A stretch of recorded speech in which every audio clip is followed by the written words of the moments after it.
everybody. We are so excited to have Julianne back with us here at the Fit Summit. She is the aquatic expert that we know and love.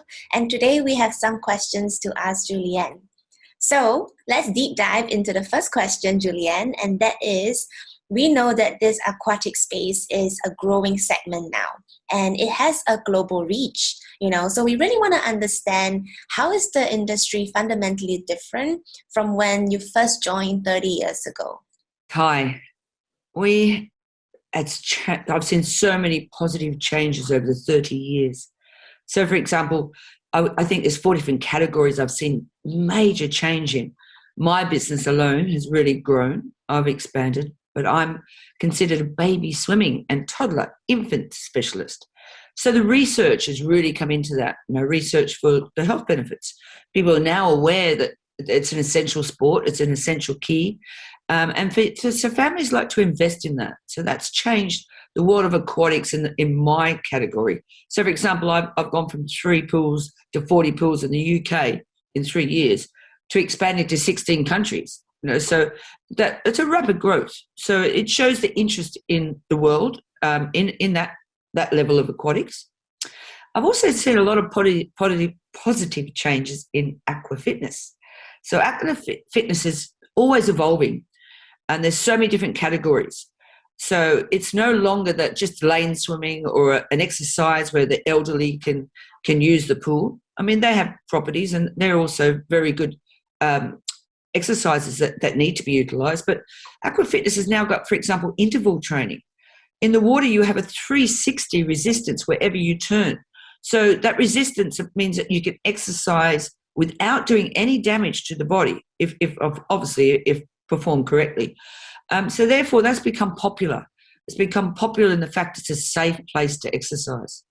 So talking about safety, it then stems to holistic methods, aquatherapy, aquaphysiotherapy, becoming very popular, tractions gaining quite quickly, with exercise professionals using the water for rehabilitation.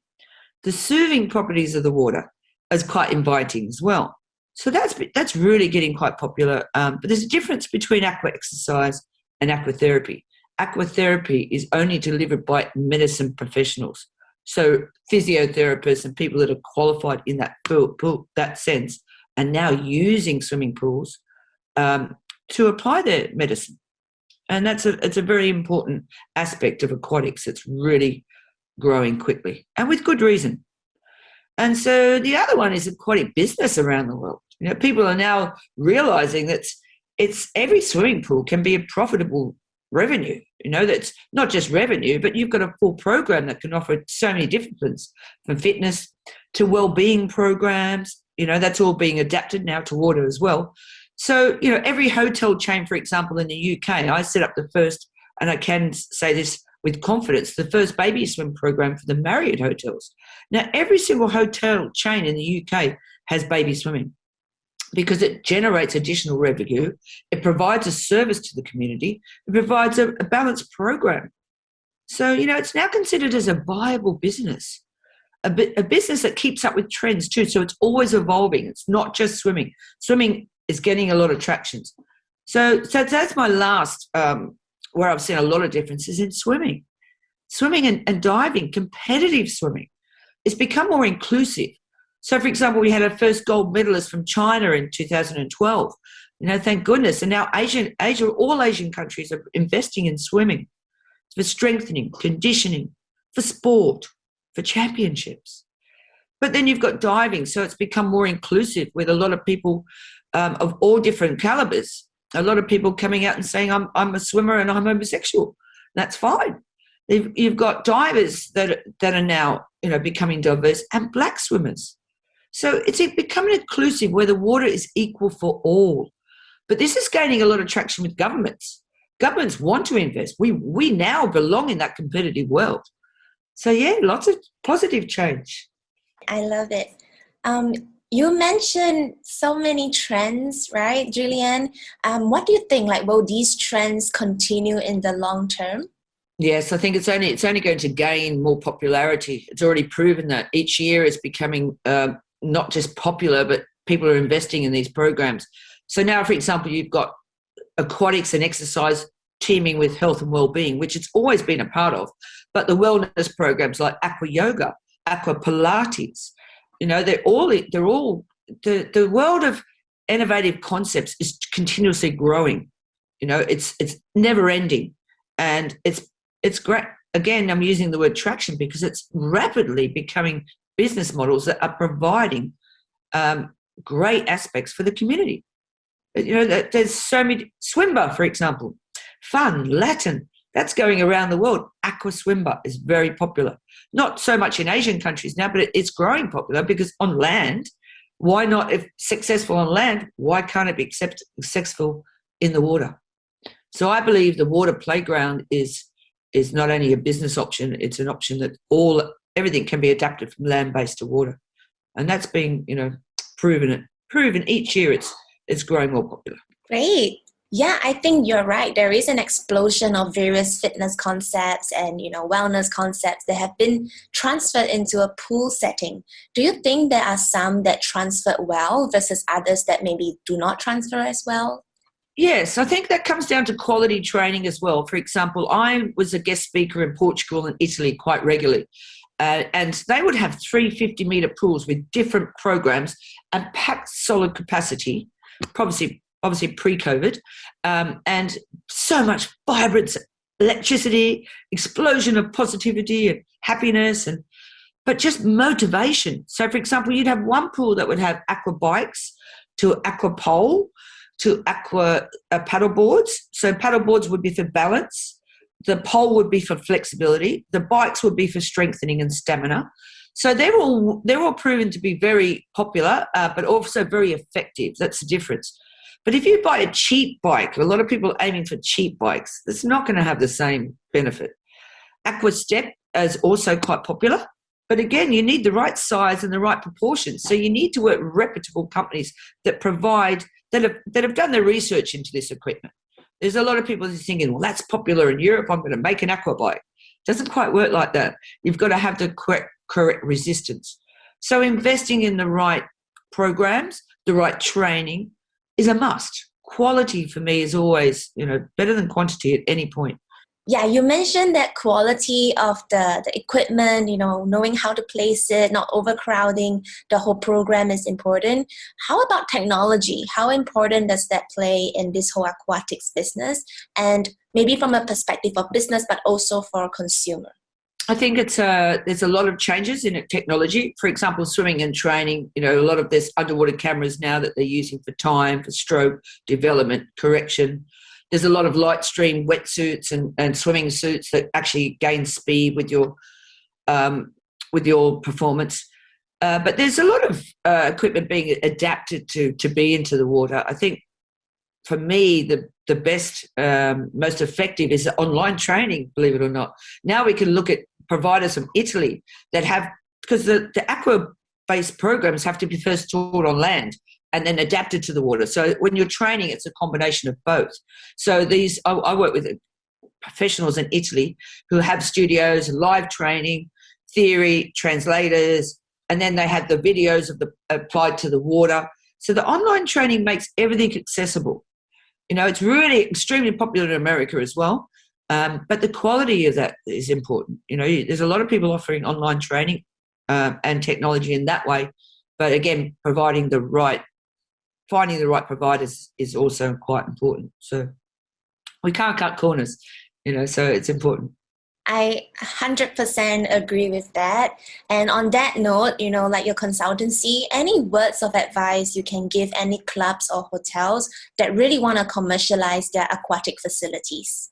Again, well, I'm going to repeat myself by saying don't cut corners, because there's so many swimming teachers out there that do a qualification or they have an overseas qualification, but they're not using their education with the practical sense to evolve, to upskill. So some teachers will go around to a lot of the outdoor swimming pools and condos and they're teaching without really having the experience or the assessment that they require. I've just agreed to work with Singapore Swimming Association where we're developing level 2 programs. So therefore, teachers can upskill. It's important that they deliver the right quality. I've seen a lot of baby swimming companies, for example, even in Singapore, where they've got the Ringa Ringa Rosie classes, or they're too based on submersion. They don't understand the value of how aquatic education has a huge impact on the youth and babies and children, emotional intelligence. The research now showing that they're even achieving academically better levels at school if they start swimming at a young child. So these facts are great to have, but how do you apply that to a practical lesson plan where you're delivering the correct education with the correct foundations, understanding milestones and development of children all the way through? But it's not just about children. It's about upskilling, looking at your pool as a business. We've got lane swimmers for our members. We've got aqua fitness. We've got yoga. We look at that pool as a business. How do we add variety? How do we keep up with the latest trends? How do we deliver to the community and also allow for family time and only adult time? Find quality providers, make sure the teachers are upskilled, and providing experts that can help you look at your strategy, develop a strategy that offers an overall well-balanced program that everyone benefits from. I love the advice that you give, and it's true, like do not cut corners and really upskill the teachers and trainers. Are there any things that they can avoid, like big mistakes that they should avoid? Yes, I think, for example, a hotel pool will think this is a great idea to have baby swimming. I'll just give you one example because that's my expertise, although I'm well balanced in other programs too. Though we want our baby and toddlers, but the pool's cold. So, for example, turning up the pool, is that viable? Well, for example, again, I'll use the Marriott, for example, Regent's Park, London.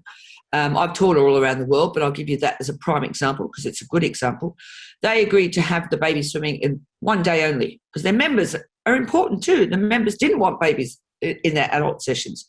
So they agreed to turn the temperature up for a 5-hour slot. Now, to teach 5 hours in a row, you must have a well-balanced program, a self-perpetuating business model as well. So that's important to have the correct business structured models that work with the pool to generate new members and to look after existing members. So by turning up the temperature for that one day to teach that program far outweighs the profit. Everybody's happy. The customers are happy. The venue's happy. And then you're working together to create a business. You can't expect to have a freezing cold pool and happy customers. If you've got lane swimming, yes, it can be freezing cold, but you've got to have the right depth, the right temperature. And cleanliness is a key as well. You must have cleanliness and safety precautions. If a lot of pools don't need to be lifeguarded if a teacher's in the pool or a class is in the pool, but make sure you have the correct signage. Make sure you have an emergency action plan. Make sure you have your safety, your risk assessments. Again, it's all important. Yeah, you mentioned earlier that this whole aquatics scene is a really lucrative business now. So what kind of advice can you give any entrepreneurs who are looking to enter the aquatic business space? Shop around, really. Look in research, like any business. You'd have to apply your research, get a business plan. Is this viable? What is my audience?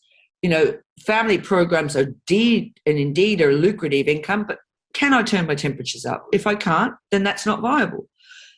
Do I have the right equipment to run an aqua bike session? I've got one bike. Am I going to run a class? Look at your well-balanced program. Look at your business model. Get advice. How can I turn this pool into a business? A lot of people understand the gym base. It's great. They've got expertise. How do you apply that to run an overall balanced program that's going to suit all different ages and demographics? So use the same old word, premium quality to me. Make sure you research. It really can be so many different varieties. It depends on what you want, what times you have, what your depth is. It's no use saying I'm going to teach an aqua fitness class and my pool's all deep. If you have got a deep pool, you can teach aqua fitness, but you'd have to get aqua belts. For example, there's the NFL major American football, not rugby, coach, strengthening coach, very successful coach, is teaming up now with Speedo to do exercises of kettleballs underwater and different programs. So that shows that these great investors of adapting their land-based to pool means that moving forward, it's a viable business model. For these coaches to be working with Speedo and applying these different models underwater, then they're also selling the equipment. They're also selling, making money on products and programs at the same time, collaborating with the world's best. Look at what you want to provide. What is your demographics? What do they want? Great advice.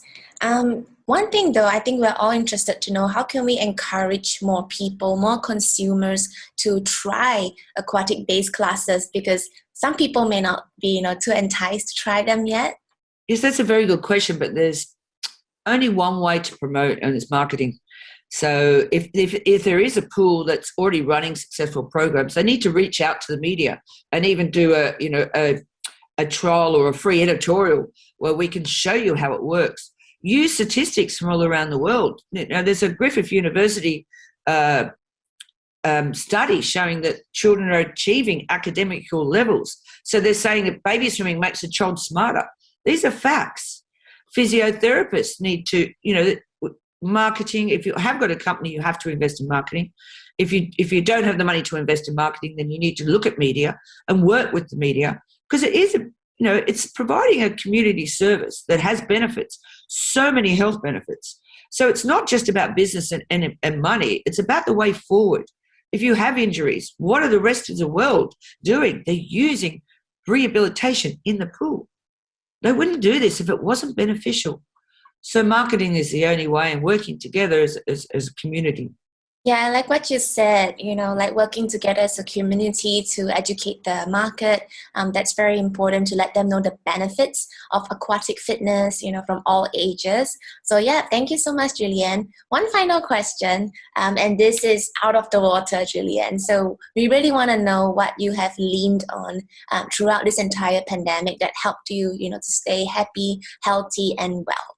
So it's not been easy. I would admit, like most people, I've had a franchise company all around the world that can no longer operate, but they still rely on me to provide resources to bring that community together, for them to let them know I'm here.